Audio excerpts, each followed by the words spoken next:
Thank you, everyone. Thank you. Thank you. Good afternoon, Wisconsin. Good afternoon, everyone. Thank you. It is good to be back. Thank you all very much. Can we please hear it for Leah and her extraordinary story and leadership? Thank you.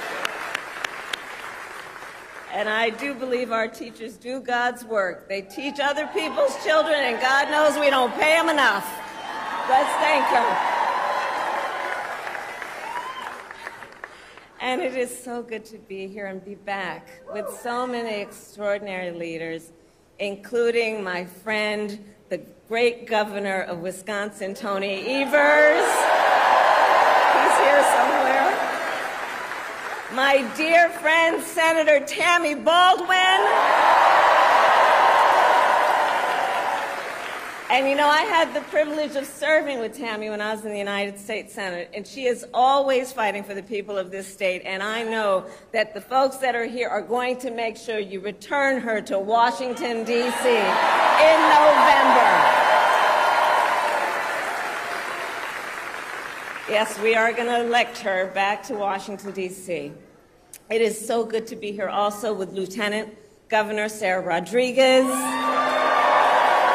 Attorney General Josh Cole, Wisconsin Secretary of State Sarah Godlewski, County Executive David Crowley, Mayor Cavalier Johnson, and the great State Party Chair Ben Wickler, who I have worked with. Ben, you and I have been working together for years, and I can attest he knows how to build the infrastructure that delivers wins up and down the ballot. Thank you, Ben.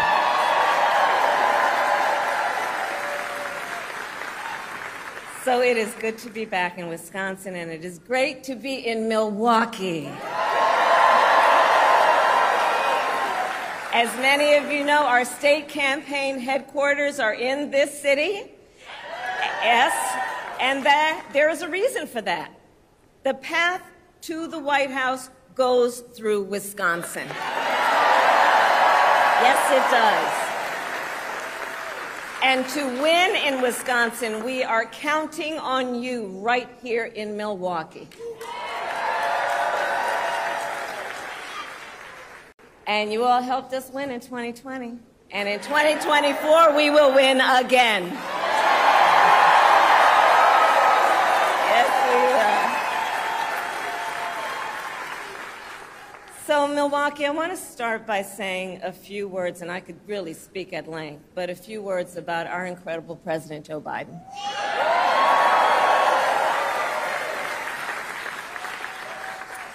It has truly been one of the greatest honors of my life to serve as Vice President to our President Joe Biden.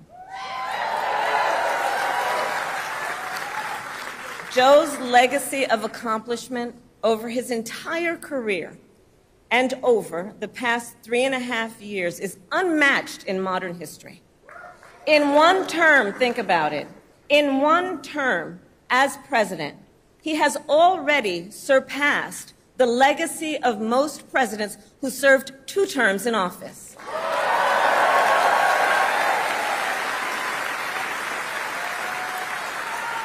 And I know we are all deeply, deeply grateful for his continuing service to our nation.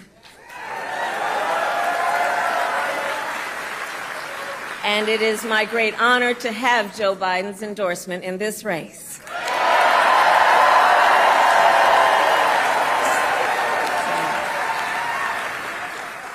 So, Wisconsin, I am told as of this morning that we have earned the support of enough delegates to secure the Democratic nomination.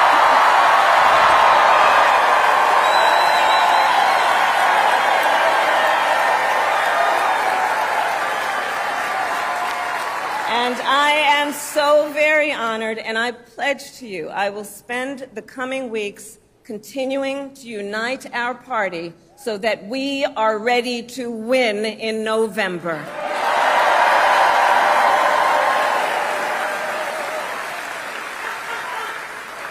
So, friends, we have 105 days until Election Day, and in that time, we've got some work to do.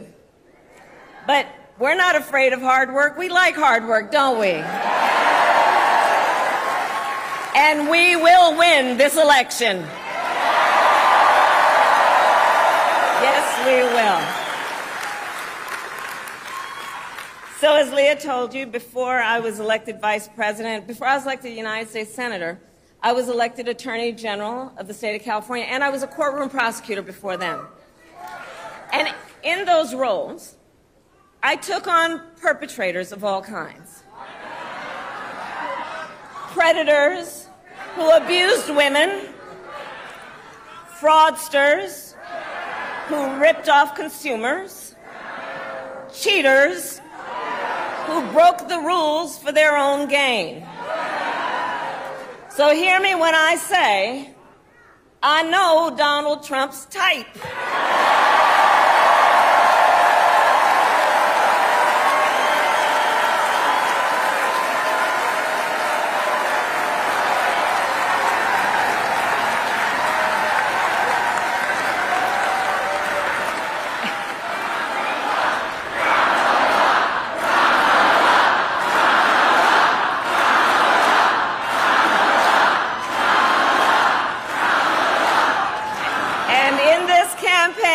I promise you, I will proudly put my record against his any day of the week.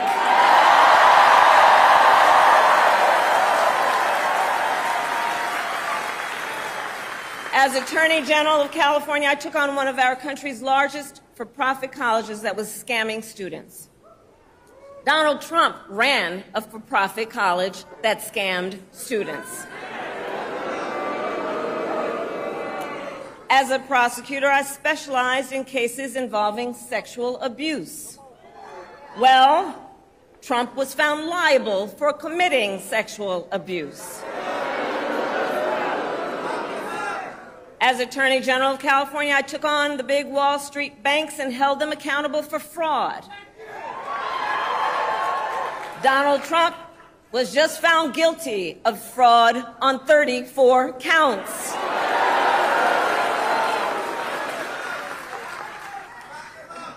But let's also make no mistake, this campaign is not just about us versus Donald Trump. This campaign is about who we fight for. This is about who we fight for. Just look at how we are running our campaigns. So Donald Trump is relying on support from billionaires and big corporations. And he is trading access in exchange for campaign contributions. A couple of months ago, you all saw that a couple of months ago at Mar-a-Lago, he literally promised big oil companies, big oil lobbyists, he would do their bidding for $1 billion in campaign donations. On the other hand, we are running a people-powered campaign.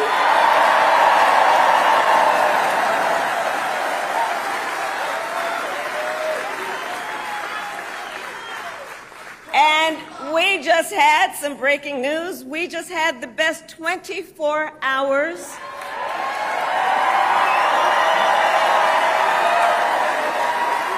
of grassroots fundraising in presidential campaign history. All right?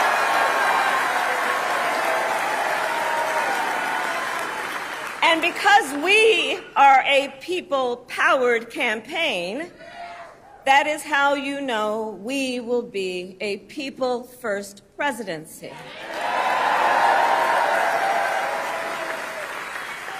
And Wisconsin, this campaign is also about two different visions for our nation. One, where we are focused on the future. The other, focused on the past. We believe in a future where every person has the opportunity not just to get by, but to get ahead.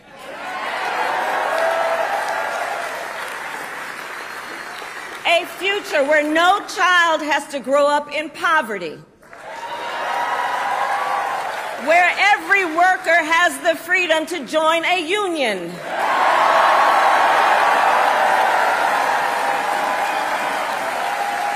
Where every person has affordable health care, affordable child care, and paid family leave. We believe in a future where every senior can retire with dignity. So all of this is to say, building up the middle class will be a defining goal of my presidency.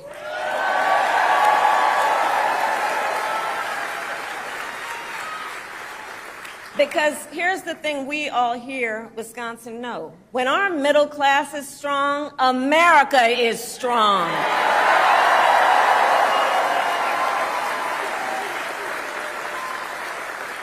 But Donald Trump wants to take our country backward. He and his extreme Project 2025 agenda will weaken the middle class. Like, we know we got to take this seriously. Can you believe they put that thing in writing? Read it. It's 900 pages. But here's the thing. When you read it, you will see Donald Trump intends to cut Social Security and Medicare. He intends to give tax breaks to billionaires and big corporations and make working families foot the bill. They intend to end the Affordable Care Act and take us back then to a time when insurance companies had the power to deny people with pre-existing conditions. Remember what that was like? Children with asthma, women who survived breast cancer, grandparents with diabetes. America has tried these failed economic policies before, but we are not going back. We are not going back. Not going back. We're not going back. We are not going back.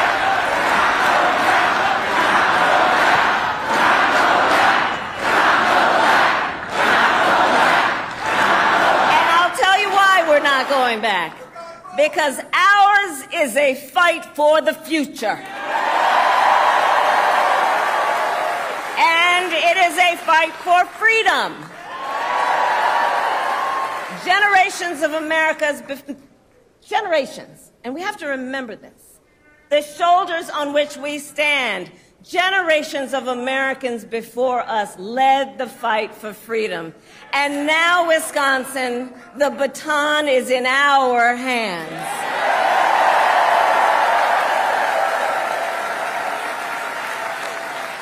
We, who believe in the sacred freedom to vote, will make sure every American has the ability to cast their ballot and have it counted. We, who believe that every person in our nation who should have the freedom to live safe from the terror of gun violence, will finally pass red flag laws, universal background checks, and an assault weapons ban.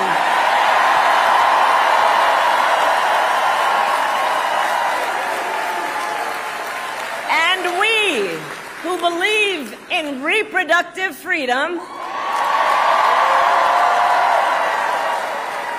will stop Donald Trump's extreme abortion bans because we trust women to make decisions about their own body and not have their government tell them what to do.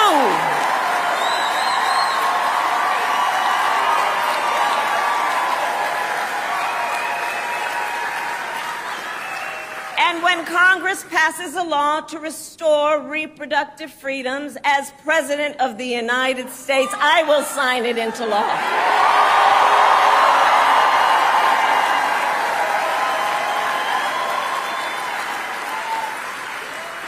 So, Wisconsin, ultimately in this election, we each face a question. What kind of country do we want to live in? A country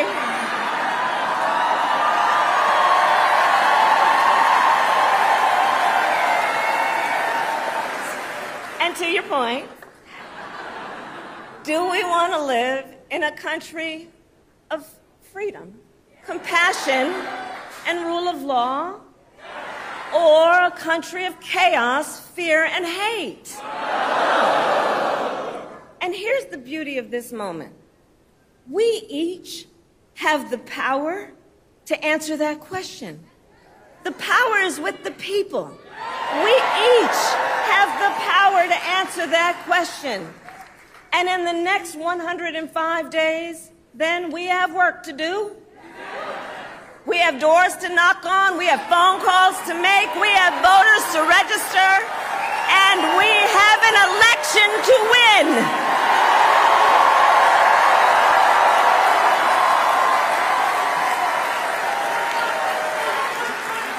So, Wisconsin, today I ask you, are you ready to get to work? Do we believe in freedom? Do we believe in opportunity? Do we believe in the promise of America? And are we ready to fight for it?